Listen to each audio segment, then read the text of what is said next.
On this channel, I have done my fair share of supervisor bashing, but in this video, I want to tell you all of the things supervisors are thinking that they don't want you to really know. And here's a little disclaimer. Every supervisor is different, and of course they have their own personality traits. Now this video talks about general things that I have seen throughout my time in research and my postdocs. I've got this kind of skill where I can break down people's barriers a little bit by talking to them like they're normal people, not like they're supervisors, and it's amazing how much they open up. And these are the sort of things that I have seen throughout my PhD and my postdoc career in supervisors, and the kind of common themes that stick out the most often. Every super I have spoken to knows the system, and the academic system and the university system is broken in some form. I sit down with researchers and supervisors all the time, and if you dig deep enough, you'll start to understand where they see the academic system and where they are constantly trying to battle it. They don't allow this to kind of like shine through in normal conversations because, first of all, the university is very protective about what people say about the university. But secondly, they kind of want to protect the system that they've worked in for so long, and they kind of understand its failings, but they are just part of the system. They've been in it for far too long, but they understand that there are a load of biases, there are loads of factors that are not desirable, but they just can't say it out loud. If you have a proper conversation with your supervisor and ask them what they genuinely think about academia, its competitiveness, and all of the systems surrounding academia and research, they'll start to sort of open up in an interesting way. And yeah, it's certainly one thing I noticed is that everyone knows the system is broken, but no one will say it. This video is brought to you by my newsletter. Go check it out at andrewstapleton.com.au/newsletter. In that newsletter, you'll get 5 emails, everything from the tools that I use throughout my PhD and the ones I recommend you should use, writing the perfect abstract, and more. So sign up to that email list and you'll get value into your inbox. The second thing they don't want you to know is they are actually quite scared. They're scared of losing their job. They're scared of being irrelevant. They're scared of not getting the next grant. All of these things manifest quite often as anger. Now, anger is a secondary kind of emotional response to a load of other things. It could be embarrassment. It could be ego-driven stuff, but essentially just scratch a little bit deeper when your supervisor is angry, and you'll find that they are, embarrassed. They're lonely, they're sad. All of these things are what academics feel because the academic system is just so competitive and they are scared. Now, universities do not help this because they often have large restructures. I was speaking to one university supervisor, and he was saying, okay, well, universities tend to go from big to small to big to small. And what that means is, all of a sudden the university is like, okay, everything needs to be compartmentalized. Chemistry, you'll have your own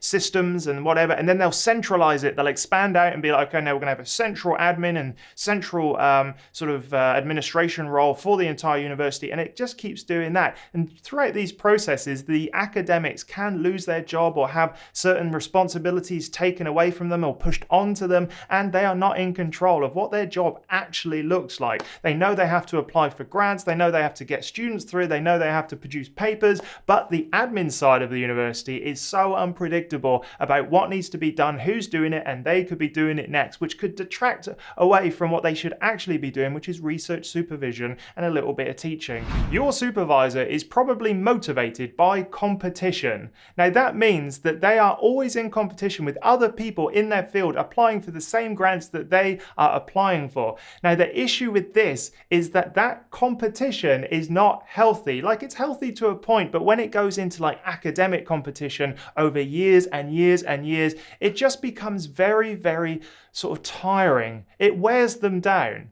And always being competitive with people you're meant to be collaborating with is a weird dynamic to kind of have to navigate with those other people. And the problem is, if you don't get that next big grant, your research group could go from big to small to non-existent. And that is scary. So this idea of competition keeps them up at night. They're always working. If they not always doing, always hustling and replying to emails and looking for research opportunities and collaborating and flying flying here, there, and everywhere, they will become irrelevant, which means even within their field, they won't be the go-to person for this technique or this thing. And so they have to stay on the front foot and the offensive at all times, which is just absolutely not sustainable and can wear them down very, very quickly.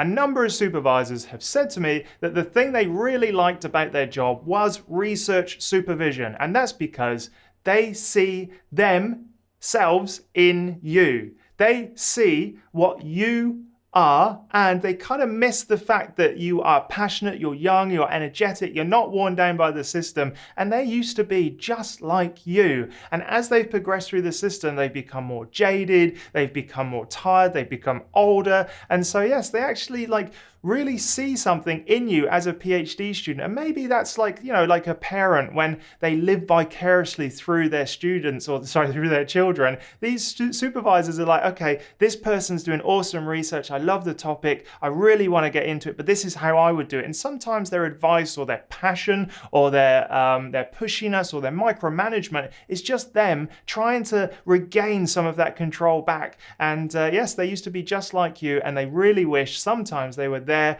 doing the research rather than doing all the rubbish stuff.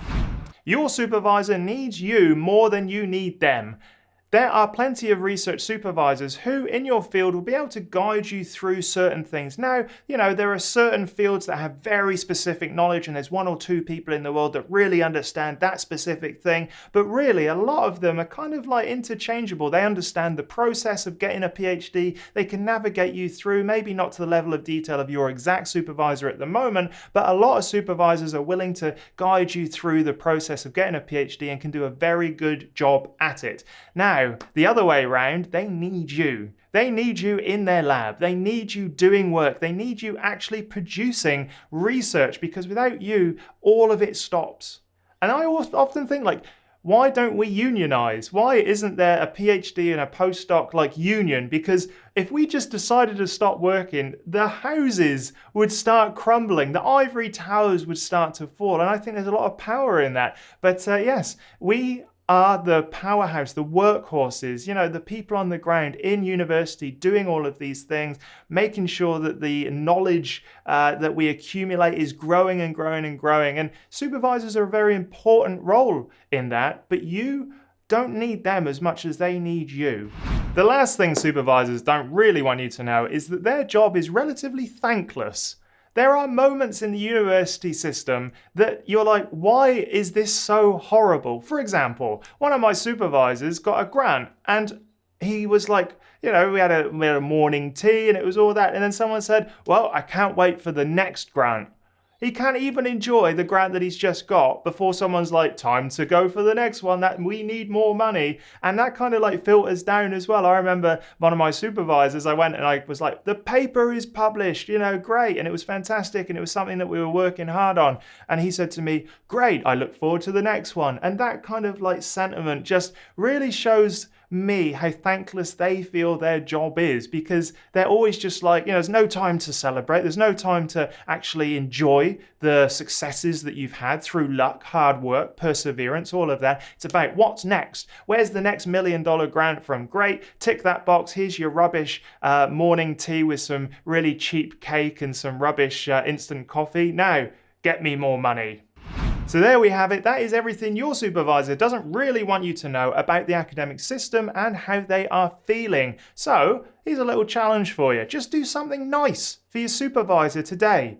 Take them in a nice fresh coffee. Take them in a little sweet treat for them to enjoy that afternoon, and just thank them and say thank you so much. They do not get thanked enough, and sometimes they're the people shielding you from the larger university system, and we just don't know it as PhD students and postdocs. So go say thank you. That's my little challenge to you. Give them a little something, bunch of flowers, whatever it is, but just say thank you, and they will really appreciate that. I can guarantee you. Okay, if this video was useful, give it a thumbs up, and also go check out academiainsider.com. There I have my ebook, my insider forum with a group of people helping each other become academics, better academics, and yeah, it's a fantastic place. So go to academiainsider.com. Also, my ebook, The Ultimate Academic Writing Toolkit, is hosted there. You should go check it out.